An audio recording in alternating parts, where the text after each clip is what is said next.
happy to know that Charlie will only be watching this when she is older, because some of these jokes are actually really inappropriate for young kids. Just wait until you see Bob insulting someone. Only grown-ups will understand what he meant. If you love Good Luck Charlie as much as we do, don't forget to subscribe, and please give this video a big thumbs up. Today we're showing you 10 inappropriate jokes in Good Luck Charlie. Don't make babies. It was only episode 2, and the TV series started out with an inappropriate joke. In this episode, Teddy was tired of seeing her parents talking like babies, even when Charlie was not there. They were working all day, taking care of the kids all night, and barely had time to make doo-doo. Amy said that they were just kind of fried. This is why Teddy decided that it was time for them to have a night out and do something else while their 3 other kids were taking care of Charlie. However, she had to warn them that they shouldn't have too much fun. They have enough kids already. And she really insisted before her dad walked out of the door. If you know how babies are made, you know what Teddy was talking about. And we don't ever want to think about our parents doing that. We want to think that we just one day magically appeared in mommy's belly. Fortunately, PJ brought back home the wrong baby, so the kids had a lot of other things to worry about while they were searching for their sister. They ended up going to the restaurant, getting back the right baby, and ruining their parents' night out. At least that means that Amy and Bob were not going to make any more babies that night. Good job, Charlie. The moon. In Take Mel Out to the Ball Game, Teddy never understood why her dad wasn't talking to Uncle Mel anymore. This is why she decided to visit him at the nursing home to find out what happened. While they were there, Mel asked Teddy and Ivy to sing a song. She tried to sing Swanee River, but only remembered the inappropriate lyrics from 3rd grade. If you don't know what it is, it's a song about farts. And that's not the joke we're going to be talking about, as there is something even more inappropriate coming soon. Mel told Teddy that he loved baseball and convinced her to sneak out of the nursing home to go to a ball game. And this was when they found out that Uncle Mel loves baseball a little too much. He just kept screaming and insulting the players. When someone asked him to stop, this is when the worst happened. Uncle Mel was upset to see how bad the players were, and he just decided to pull down his pants and show his butt to everyone. Teddy and Ivy quickly hid it with the foam fingers, but they still appeared on the jumbo screen in front of everyone. We never thought that we would see something like that on the Disney Channel. Don't act like Uncle Mel, kids. Playing checkers. In Kitten Caboodle, Gabe had his first crush on someone. It was the first time that Teddy ever saw her brother taking a shower without being asked and brushing his hair, so it wasn't hard to guess that he had someone on his mind. But just like any of us, he wasn't good at flirting the first time. He just thought too much and accidentally spilled some juice on his pants. And when the first thing that you tell someone is, "It's juice, this is not pee,"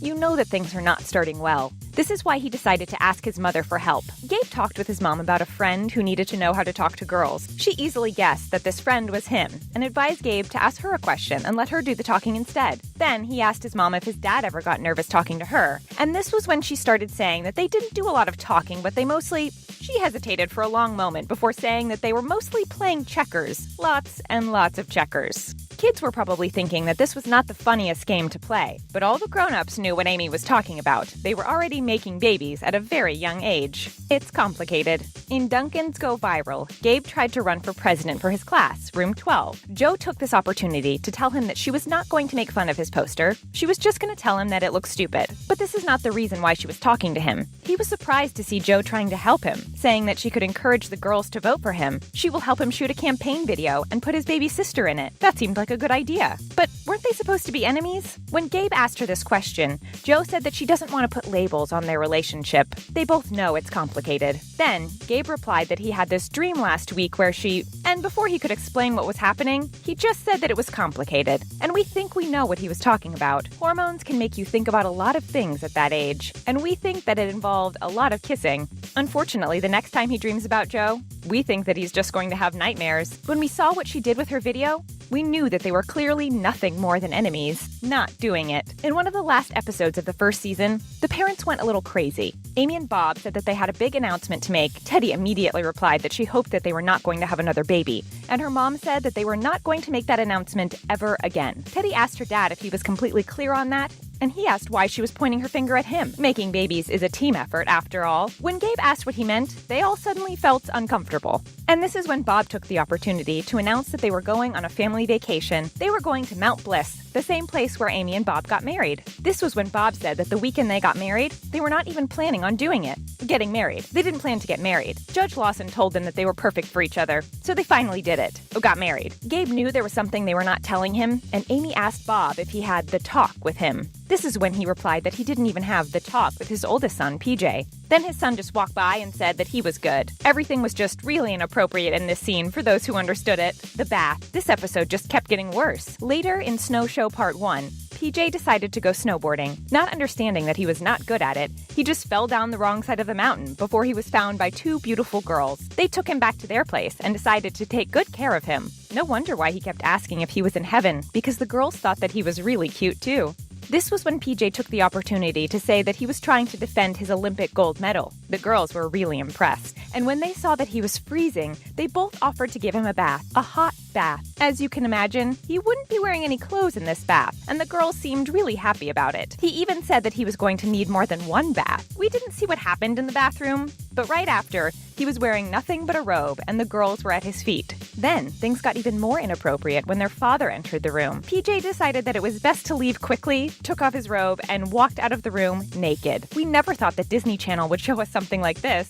The finger. We couldn't end the first season without one more inappropriate joke. Teddy really wanted to get her driver's license. But for that, she had to practice for the test that she was going to take 3 days after. Her father tried to help her, but ended up saying that she couldn't get her license because she was not ready. As you can imagine, Teddy was really upset, but she was not ready to give up. This is why she decided to ask her neighbor, Mrs. Dabney, to help her. And when she learned that she would have a free chauffeur for the day, she immediately said yes. Unfortunately, she wasn't the best to teach her how to drive. Mrs. Dabney was just constantly playing a game on her phone, and when someone wouldn't move at the green light, she decided to give Teddy a quick driving lesson. She started honking her horns at the car in front of them and screaming at them. Teddy tried to say that she was sorry, but that person didn't care. We didn't see what that person replied, but Teddy said that Grandpa told them that they were number one. Mrs. Dabney tried to explain what he meant, but Teddy said that she understood it. Do you know which finger was up in the air? All the grown-ups can relate to this scene. The tail. Season 2 started in the worst way with all the family behind bars, but we knew that it would be a great episode because they would be celebrating Charlie's second birthday. Everyone was trying to find something to give her, while Bob had to plan a fun activity for the event in 3 days. So while the kids tried to make a video to win tickets for Charlie's favorite show, their dad was trying to find something that would make his daughter happy. He thought about a clown or a bouncy house, but Amy explained that he had to reserve those things weeks before the birthday. So Bob had to start thinking about something else, quick. And he found one great idea. A little cart. But that's not it. He would be putting the little cart before a miniature horse. Amy thought he was kind of cute and decided to pet him. And this is when she saw his tail rising, felt really uncomfortable, and just walked away. We don't know which tail was rising, but no matter what, it didn't seem to be a fun thing to look at. Unfortunately, Bob later found out that the horse was stolen. So there was no more entertainment for the party. No matter what, everything was fine because they had the chance to spend this moment together, even though they were stuck behind bars. The milk. In Duncan vs. Duncan, the parents decided to spend the night at a hotel while the kids were home alone by themselves to watch Charlie. We thought that Teddy was a responsible big sister, but it turned out that she was the one who wanted to throw a party. Her brothers didn't believe that she could be bad, but Teddy decided to prove that she could be very bad. She said that she would drink milk right out of the carton, so she did, and kept the milk in her mouth. PJ asked her if she was going to swallow, and Teddy finally spat it out. For a kid, it looked like she just didn't want to drink milk. After all, many people only like it in cereals. But many grown-ups saw something else in this scene. This young woman had a white liquid in her mouth, and she didn't want to swallow it. If you don't know what it means, you're not old enough for us to tell you what this inappropriate joke was really about. Later, her brother asked her if she wanted something called a butt chip in her mouth and handed it to her. Anyone who has a dirty mind will immediately think about something too inappropriate for kids. So yes, Teddy can actually be bad, and we are not only talking about throwing a party. The termite. In The Termite Queen,